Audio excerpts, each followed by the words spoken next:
I know I go on and on about frequency separation a lot, but that's because it's so incredibly useful. Now, lately I've been posting videos and comments on social media about how frequency separation is misunderstood. And we're going to continue exploring that because I think it's so important. I keep saying don't believe the hate instead of don't believe the hype about frequency separation. But I want to show you as well, because some people don't always realize this, about our panel FC3. First of all, it stands for FreakSep Control 3.0, which some of you go way back. Kind of the OG panel that we had was FreakSep Control 1 many years ago, 2017. And this is the evolution of it. That's just a side note. But frequency separation is incredibly useful, as I keep harping on, and it's customizable. Lots of different people use it lots of different ways.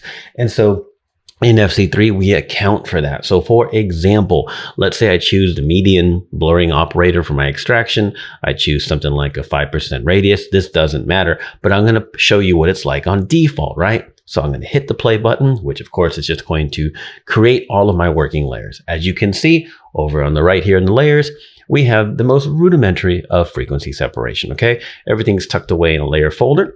High layers created, low layers created, and we start with one transitions layer. In other words, a blank layer. You can make more if you need to.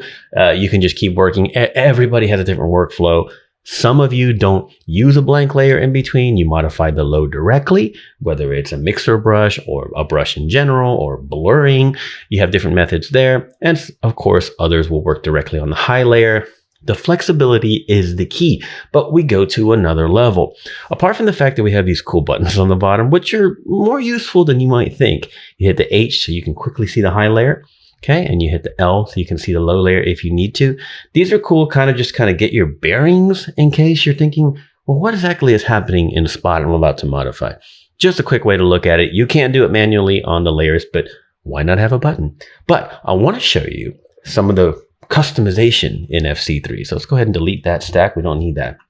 How do we get to these custom options? Well, we right click whatever blurring operator we want to work with. In this case, I'm going to right click medium. Now, got a bunch of cool options. We've talked about this before, but I'm going to mention it again because I think it's important and talk about the different, suggestions that I think maybe you could utilize. Let's start with the very beginning. We have the group name. You don't like how the folder's named FC3 FreakSep? Name it what you want. That's the default way of putting it, okay? You can click this little button here and choose whatever color you want to be. So let's go ahead and make it blue. Whatever that is, I think it's a blue, yeah. Okay, now I'm going to choose Show Dialog to give you an idea of what that's about. All right, so sometimes, in fact, often, when we run frequency separation, we want to see how much the blur effect is affecting our image in case we're trying to target something. Like if we're trying to target flyaway hairs or something, we got to see if the blurring effect is getting rid of that hair enough so we can have that more organized, seamless healing process, right? If you don't know what that process is like, that's fine. I'm only talking to the people who do healing on the high layer, etc. But sometimes we want to be able to see it up front. So we have that option. Like I said, let me show you again. We have Show Dialog. All that means is that when you hit play and it creates all your layers necessary, it says, okay, you told me a 5. Now, is that good enough? Oh, well, I don't know. Is it? Let me see. You know what? I do need something stronger to get rid of those hairs. I'm going to go ahead and use a 16. Hit OK. It continues the process. And note that it's all blue because we chose blue. That might be, a good way for you to organize your layer stack knowing that blue is your frequency separation. Again, flexibility. Let's delete that. Right click median title again. I'm going to go ahead and change the color back to nothing. Okay, Show Dialog is on. We don't have to have it on, but I'm going to turn on now. Clip High Layer. Let's go ahead and hit play again at 5. Now with the dialog option off, we don't see it.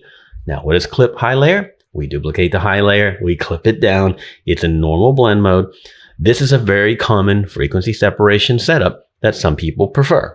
That way you can do all your healing here. And you can do everything from, change the opacity of those heels to, oops, I messed up. I have the original available to me. I can delete this if I need to. It's just one of those common practices that a lot of people do in frequency separation. So the option exists. Right click median again. Let's take a look. All right. We also have apply median 2 times. Now, Earth Oliver had a tutorial where he showed everybody that median is a really good way for, to use median rather as a blurring operator, a smoothing operator, a filter to do our extraction method, as opposed to the early versions of Gaussian blur and surface blur. All of them have use, but median is the most, I guess, adopted, if you will, especially since Earth Oliver. And one thing he likes to do is apply median twice. Just refine some of those perimeters, especially those high frequency, high contrast perimeters. It refines them a little bit more. And you know what? You can do that here. So you won't really see much of a result from that here, but just know when that option's on, it takes a little bit longer, and it has run median twice on the blur layer. Minor little details that seem inconsequential, but really it's about allowing you to get this exactly like you want. Now, we also have add subject mask, okay? This is more of me now, okay? This is what I've been doing for years. Let's say we're gonna, by the way, this is a finished image of Rafaela. We don't need to work on it, but I'm just gonna show you, why do I use sometimes subject selection? Well, Photoshop subject selection is really great, okay? If I'm gonna work especially on body skin, this is not an art nude or a bikini shot, but I do a lot of that. So I need to work on the body. So when I hit play now, it's gonna take a little bit longer. All the other settings are gonna run, but then it's gonna mask out the subject. See that, right? So anything that I do, let's say I'm gonna do some pretty extensive painting here on the perimeter, right? I'm gonna go crazy and just kind of overdo it. There we go. You see, it's protected by the mask, by the subject mask. Now again, here again, is that some miracle, magical thing? No, but it's just options. It's to give you that flexibility to do what you feel works best. Let's continue. Right click median. Gonna turn off subject mask. We have the default radius in case for some reason you have a default that you tend to like to start with. There you go, okay? Now, when the layer stack is done, often people say, hey, I work quick. I have a lot of things happening during a workflow, multiple images a day. I don't have really extra seconds to give, and I don't want to be annoyed by having to select the layer I want. If you always go to transitions, cool, choose it here. That's what will be selected when the layer stack is done. If you always start in high layer, cool, pick that. Let's go ahead and run that to show you an example. I've selected high layer as my default. So I'm going to hit play. There you go. High layer selected. Little things like that to make your workflow better and faster, exactly how you prefer. Let's go back in. Okay. I'm going to put back on transitions because that's my preference. Okay. You can also choose what tool you want to start with. Okay. I tend to start with the brush tool, but at the same time, I sometimes don't. I'm not actually a person who, a user, a retoucher who has one consistent or relatively consistent tool that I start with. It just depends on what I'm looking at first. I'm a little more open-ended, but lots of artists have told me and mentioned it for years that it would just help them out. So let's say I choose brush tool and transitions, and I'm not going to do a preset just yet. But right now I'm going to start with I'm on the magic wand. Who knows why? But I hit play.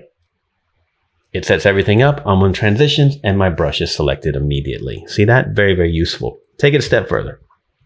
You can also choose a brush preset. Now, why do I have brush tool soft round 251 right now? Why don't I only have one? For demo purposes. I actually don't use, selection tool presets. However, lots of people do. Now, it's not to say that I won't, but I've not completely married into the idea of creating tool presets and saving them in a way that I feel works for me. I tend to kind of be, again, very open-ended and flexible. That's not better. That's not worse. It's just different. But if you have tool presets that you like, you can choose that here, right? Transitions, brush tool soft round.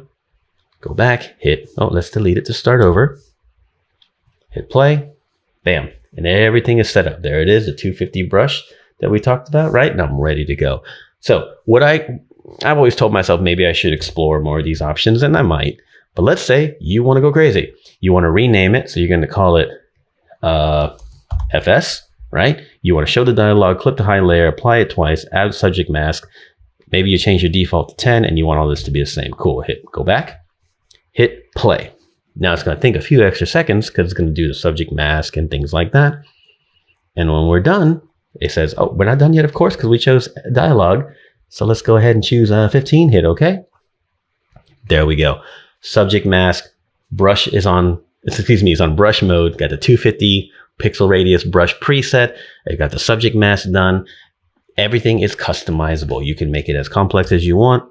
You can make it as, well, not complex in a bad way, but useful, right? So I'm going to go back here and just put this back on FC3. I don't actually use that. I do use the rest of them. And I actually don't use these very often. Sometimes I do if I have a lot of things that I need to consistently do. I might switch this to high layer. Like every single shot is going to require a lot of healing. And I know this, and they're all similar because they're all the same set or something like that. I might switch it to that just to make the next 9 shots a little quicker for me, right? But again, flexibility. It doesn't matter what you like. The options are here. That's what's important. By the way, as a quick glimpse, we'll go over into surface. We'll right click surface and you can see the options exist except for run it twice. And then of course we have the default threshold as well, because surface blur naturally has 2 options. It has the radius and a threshold. Okay. And to be thorough, we'll show you Gaussian, same story again without applying twice. And of course, just the radius. So that is the magic of FC3. When people ask me, look, I have an action that sets a frequency separation. Why would I want FC3? Well, you know, it's not that you need it. No, but when you want to increase your efficiency, when you want to increase your flexibility and having options, FC3 really wins the day. Many people since 2017 with FreeConcept Control 1.0 have told me that this panel, even the early versions, has become absolutely indispensable to them. It's their go-to. And so the misinformation about frequency separation being useless has to do with how people have been leveraging it. It has to do with how people have been saying the wrong things about how to go about editing skin, you know, specifically skin. But frequency separation is just a method. So many different things you can do with it. And we're going to talk more about it on this channel with myself and some special guests, some commercial retouchers and some other artists. We're going to let everybody know why frequency separation is not a gimmick or outdated or something you should abandon. It's amazing. And with FC3, if we may toot our own horn, we give you endless flexibility. And by the way, I didn't even mention presets. So if you have presets that you tend to use depending on whatever, you can save them. These are just the defaults here. You click it and you hit play and it goes. You notice how it chose the blur operator on its own because it says surface blur 14, threshold of 13. There it is. It's done. And of course, whatever of your preferences you had set up will engage. See?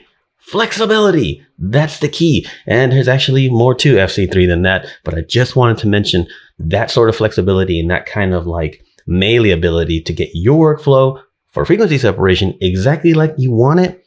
Look, I've been doing this for 15 years or so, and I've always felt like frequency separation workflow could be improved in various ways. I didn't even mention the active reprocessing of the radius. That's another video that we posted before.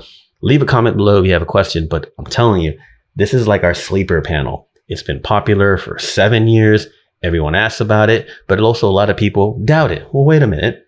Why would I spend money when I have an action? Valid question.